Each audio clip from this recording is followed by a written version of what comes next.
What's up, YouTube? Welcome back to the channel. It's your boy Rob Cam, and welcome back to the Rob Cam Show. You feel me?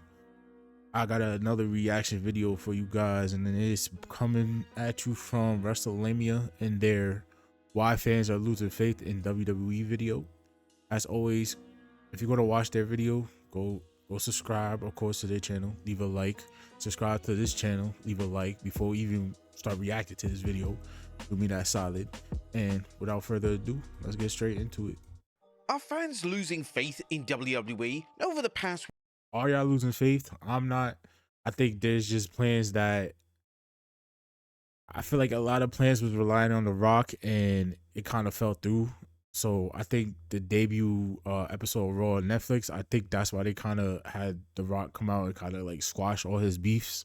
Because it's kind of like they kind of knew he wasn't going to be at WrestleMania. That's my opinion. Because looking back at it now and the stuff that's being planned for WrestleMania, supposedly, there's no, The Rock isn't in sight unless Elimination Chamber that changes. But as of right now, it doesn't look like The Rock is involved in WrestleMania. Week or so, the landscape in WWE has dramatically changed. From a negatively received Royal Rumble to WWE releasing a plethora of names, fans are starting to question the direction WWE are going in as a company. And this is unprecedented when it comes to the Triple H era. So what exactly is going wrong? Are the fans truly losing faith in WWE's booking?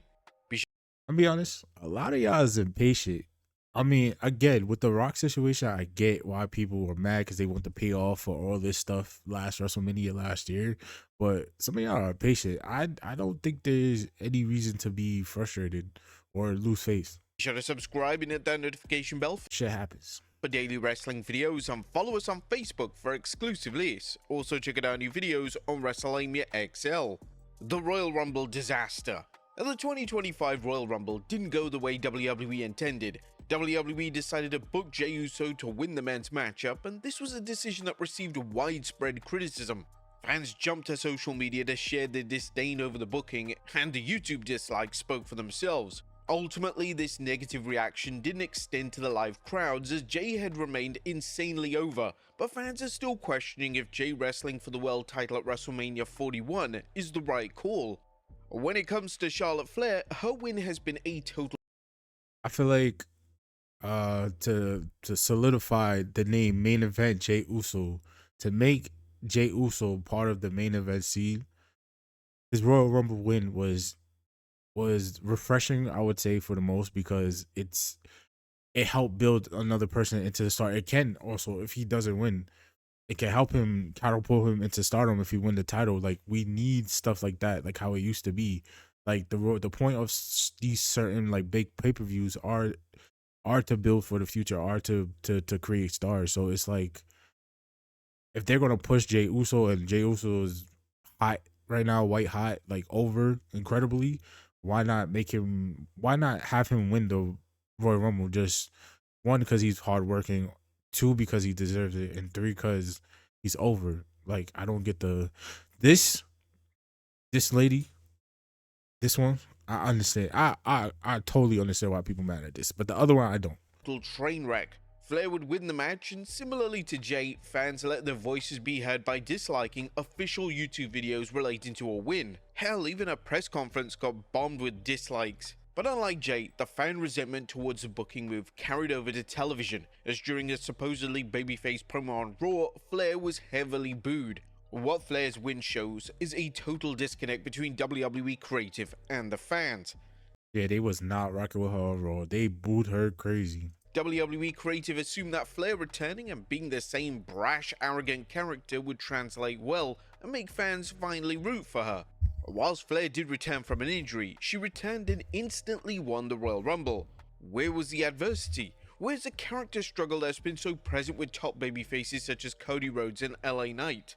Now, it was reported this week that WWE may be switching up the planned Flair vs Tiffany Stratton matchup at WrestleMania 41.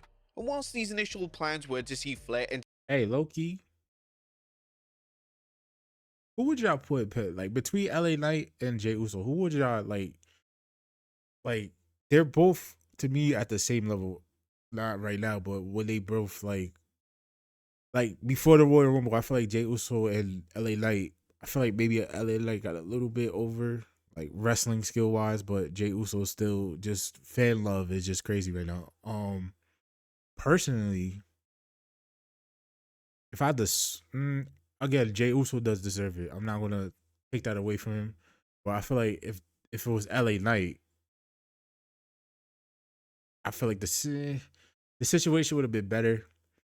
LA Knight, I feel like LA Knight also fit the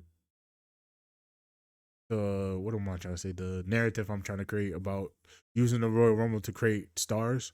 But like LA Knight also over credibly. But like he could have used it more than Jey Uso right now. Cause I feel like LA Knight been over for so long. It's like it's time to really pay off. Besides a US title run, I feel like he could have used a world championship run right now. I'm not even gonna lie. Thinking about it. Into the match as the heroic babyface, this has now changed, and Flair will walk into the show as a heel. Now, this is the right move for WWE to make, but this is something that could have been avoided if WWE just presented Flair as a heel from the moment she returned. The releases. The resentment towards WWE following the Royal Rumble continued, as it would announce a range of names that have been released from the company. These names range from the Good Brothers to Blair Davenport. Whilst hardly any of these names were used on television, cutting talent when the company is firing on all cylinders isn't great for morale. Especially after it was reported by Dr. Chris Featherstone that talent were caught off guard from the recent string of releases, especially since most of them were recently on television or scheduled to receive more exposure. WWE going from actively bragging about attendance records and gate revenue to releasing a bunch of wrestlers is an odd juxtaposition, and one that just doesn't paint WWE in the best light. WWE would also release a talent whilst they were injured, as Carl Anderson is on the injured list, and despite this, WWE made the rare move to release him from his contract. This is something that WWE quite rightly should avoid, but the policy is now gone out of the window. In relation to why these names were released, it was reported that WWE was going to shake up the roster and move people up from NXT. Whilst it sounds great on paper, annihilating the roster of an already struggling NXT brand isn't the smartest move in the world. The NXT creative team has been notably having a difficult task in finding names. First of all, I will say this: the amount of talent that's going to jump from AEW to NXT, they know what they're doing. They're prepared for the people that's going to. Tony Khan released Ricky Starks. The following NXT, Ricky Starks on NXT Live. Who else he released? Miro. Ray Phoenix is still locked up, but I heard he may be getting out of his contract. Hopefully, shout out to JD from NY because that's how I get my news. Who else? Somebody else they released, but let's say they release Breaker or what's her name? Britt Baker. Yeah, let's say they release her. Right, you need roster space. The only people I don't agree with is the Good Brothers. Um, Cedric Alexander definitely is AEW's gang right now. Gain because of the Hurt Syndicate. I feel like he's definitely needed for that. Let him go do that. Be with Shelton, Bobby, and MVP again, and let them go do that over there.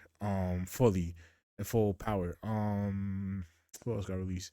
Blair Davenport. She wasn't being used on TV. Let her go somewhere and go shine. Um, I see a lot of some of these people going to TNA anyway, and WWE TNA got a partnership, so it's kind of not a lot. I would say some of these people. Uh, yeah. What's her name? Deladon. I think that's who got released, or hopefully, if I'm right. That one was kind of shocking because they need more opponents for the women division, so it's kind of like the tag team portion of it at least. So it was kind of like a questionable one, but some of these maybe they don't see what they saw her as a tag team with the lady she's tagged with. I don't know these people's name. I'm so sorry, but I know faces, but I don't remember names, and that's kind of the point of the releases because some of these people.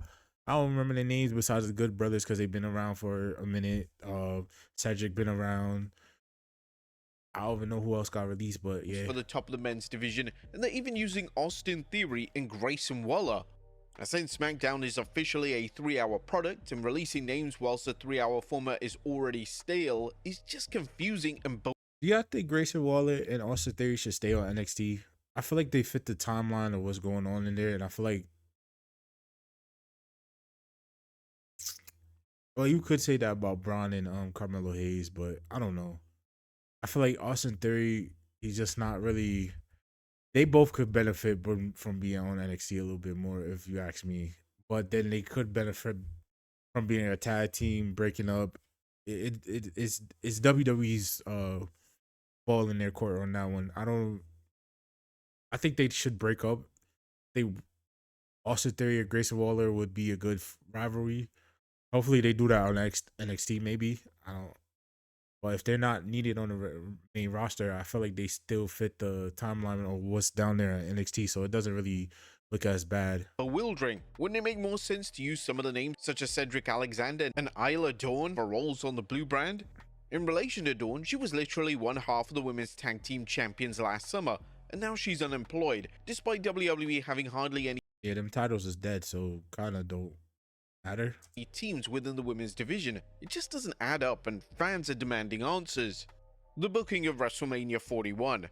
Now we're under 10 weeks away from the biggest show of the year, and as things stand, things are looking a bit bleak. A few months ago, it seemed like a given that names such as The Rock would be featured on the show, and it also appeared that the top matches would include John Cena vs Gunther and potentially CM Punk vs Seth Rollins. WWE have since decided to rip this WrestleMania card to pieces, and the only match that is currently destined for the show is Gunther vs Jey Uso, a match that was featured on Saturday night's main event just 3 weeks ago. One of the names that fans wanted to see featured at Mania was Io Sky. Sky was a fan favorite to win the Women's Rumble, and when WWE decided to go with Flair as the winner, there was a hope that WWE would have Sky win the Elimination Chamber match. Yep. Currently, Sky isn't in the Chamber match, and this has led to a lot of upset from fans. This past weekend, Sky was trending on X, and this was because fans were sharing how disgruntled they were with her presentation. It was also reported coming out of the Rumble that WWE would be building towards a Rhea Ripley vs Bianca Belair match at Mania, and if this is the concrete creative plan WWE have, then obviously Sky won't be wrestling for the world title at WrestleMania. There also just seems to be no hype whatsoever heading into the show of shows, and WWE are struggling to move tickets, with just over 40,000 sold for each respective night. The ticket prices are through the roof, and WWE Damn. 2,000, 3,000, 3,000. What the hell? simply relying on the 4,000? That's product damn. What y'all think people got money like that? God being damn. supposedly hot to convince Yeah, yo, I went to the grocery store. X is $8.99, bro. You wildin'. fans to make a once-in-a-lifetime purchase, but this isn't going to happen this year. What WWE needs to do is focus on building a compelling WrestleMania card, and it needs to give fans a WrestleMania card that warrants the significant price tag. Currently, WWE are taking the passion and love from the fans for granted, and this could lead to major problems. So what is going on with the product? One of the things that's missing from the WWE product right now is an edge. The hype following the Netflix launch has died down now, and we're now in the midst of a WrestleMania season with not a single compelling story on either respective show. Cody Rhodes looks set to once again feud with Solo Sikoa. Why WWE have taken this direction is anyone's guess. The feud between the two was without a doubt the weakest part of Rhodes' WWE title reign so far, and even though the feud climaxed in a steel cage match, WWE are going back to this again. Who is this feud for? What is the appeal? Wouldn't it make more sense for WWE to have spent the first portion of 2025 building up names such as Carmelo Hayes or Andrade so Rhodes had a credible opponent?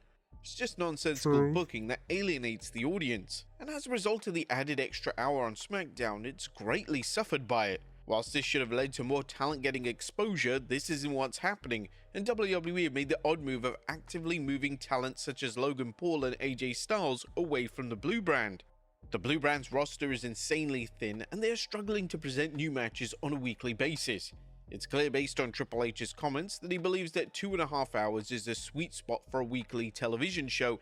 Booking a 3-hour SmackDown with a limited roster is proving to be one of the game's most difficult tasks to date. Our talent. By the way, I think that's a network call. That's what I heard. But yeah, SmackDown 3 hours is 2 hours and 2.5 hours is a sweet spot. Cause People gotta get up for work. I'm not trying to spend 3 hours, or less it's Friday, but I'm not trying to spend 3 hours watching Raw, bro. And going to bed at 11 and gotta wake up at 7. Happy backstage.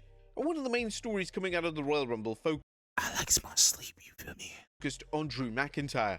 McIntyre reportedly stormed out following the match as his elimination spot went wrong, and the former champion wasn't best pleased with the planned idea of working with Damian Priest at WrestleMania, with reports calling it a nothing match. Now, although McIntyre did calm down and was fine working with the man he had an issue with at the Rumble, that being LA Knight, McIntyre does have a strong point here.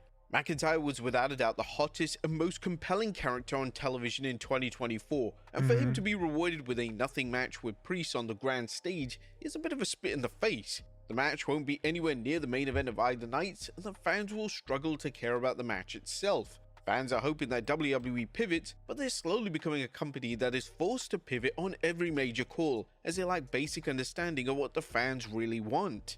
There have been no other concrete reports on wrestlers being unhappy, but with the WrestleMania main events up in the air, talent being released, and Triple H seemingly making things up as he goes along, there will no doubt be an element of concern and apprehension within the WWE locker room. So has the cockiness backfired? WWE likes to pride themselves Nah, I think The Rock just messed them up. on setting records left, right, and center, and it's become a trend for WWE to break attendance records, and they like to even brag about setting record gates. Whilst this is all well and good, it shows that the ticket prices though are through the roof, and naturally making these kinds of announcements, then delivering a mediocre product, as well as releasing names, is a strategy that could soon catch up to WWE in a very negative manner. The expression WWE is on fire right now is used by WWE themselves, and whilst this may be the case when it comes to attendance and TV deals, right now the same couldn't be said for the fans' faith in the WWE product, and they need to act with urgency to turn things around. What would you guys think? Let us know in the comments down below, and I'll see you next time with some more wrestling content. Yes, sir. Yes, sir. Yes, sir. As always, subscribe to his channel, WrestleMania. Yeah. He made some compelling points. The SmackDown is definitely not working with 3 hours. Cody Rhodes do need fresher opponents. I feel like he should maybe be facing Jacob Fatu at this point. Why not? Yeah, SmackDown needs people. Raw, Netflix, Raw is not that bad. Match wise, I ain't gonna lie. Last week there was a couple bangers. I ain't gonna lie. Performance, ring performance, but stories is lacking. We don't know. Like I said, I think this is The Rock's fault, but it is what it is. That's what happens when you rely on one person for y'all to get shit going. Probably got told too late too. Probably got told at WrestleMania, yo, I'm not gonna be available for WrestleMania. Like, and I'm not trying to blame. Well, I am trying to blame The Rock, but I'm really not. But it's kind of all I've been here is, oh, we gotta see what WWE got to know what The Rock's doing. It's disappointing because the stories that were told prior to last year is involving him. So it's just, hey, but gotta pivot fast. Kind of sucks because this WrestleMania is in Las Vegas. I don't know if it's the first one, but it's been hyped up to be the biggest WrestleMania part 2, whatever. But anyway, guys, thank you so much for watching this video. As always, keep doing your thing and also make it make sense. I'll see you on the next one. Y'all be safe. Peace.